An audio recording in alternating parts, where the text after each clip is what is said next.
rero kugira tube abamama bahiriwe turabe entourage yacu, twitandukanye n'abanyakibi, twitandukanye n'abarementanya, ibiyago tugirana n'abandi. Urabe nukuri wopfa umutakaza umugenzi atuma wandavura, naho yoba ari marene aguma avuga ubujambo, naho muheba bisa nkavuma ngenda jenyene, atuma ngenda nandavuye, aguma avuga ubujambo inyomvye, no muheba.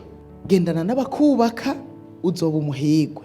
Kandi muri iki gihe rero ubaye nk'iki giti gitewe hafi y'imigezi y'amazi, amahoro araba mu mutima. Ayo mahoro niyo uca utanga ugaha abandi. Ubaye nk'igiti gitewe hafi y'imigezi y'amazi, n'ubwiza burakubako. Kandi burya ugendera mu ijambo wubasha Imana, ugira ubwiza, icubahiro n'igitinyiro navyo birakubako. Ivyo nibiri ku Mana navyo irabiguha bikakubako. Imana rero burya nishize umutima kuco turi, canke ngo itujije iravye kubiboneka yoyo, iraba mu mutima. Imana yacu iraba mu mutima, niraba ngo nukuri umumama ngo igupendereye, niraba ngo nukuri umupapa, niraba position yawe canke statut yawe, haba namba. Iraba ukwizera ufise mu mutima, ikaraba ukuntu ushitsa ubugombe bwayo. Nimba ushitse ubugombe bwayo, Imana irakunezererwa nta kabuza. Imaze kukunezerererwa nukuri nawe utavyumva muri wewe ukagira amahoro. Ugendanye n'Imana ukayumvira, ukumvira ivyagezwe vyayo, uzogira amahoro mu mutima na bwa bugwa neza na vyose.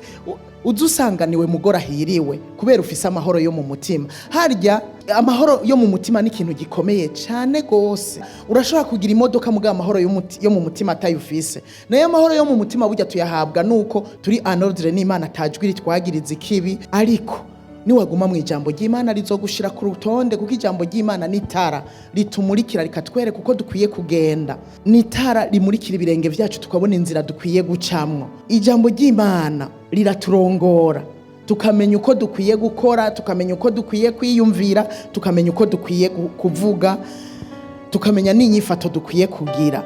Ariko ataryo dufise bizotugora tuzirongora. Usomye munsi niho hacavuga ngo tuzogururwa n'umuyaga. Ubuzima bwacu ni bimwe umengo buriko butumugwa n'umuyaga, umuntu akaba hatariho. Ariko buryo iyo ushinze imizi neza, uwumva utinya Imana mu mutima, ugashitsa ivyigomba, urabaho wumva amaguru abiri ari hasi, wumva umutima wawe utuje. Kandi iyo utuje, ituze urariho uwo mu rugo, ituje urariha butunze, ituze rikaba mu mitima yabo y'abagukikuje, kubera ari byo ubaha. Burya aho mukorera murafise influence, burya nivyo abagabo barafise ibyo bashoboye, kandi burya hajya mukorera barafise ibyo bashoboye. Ariko burya mukuweho hajya ku kazi bobona yuko hari gihaze.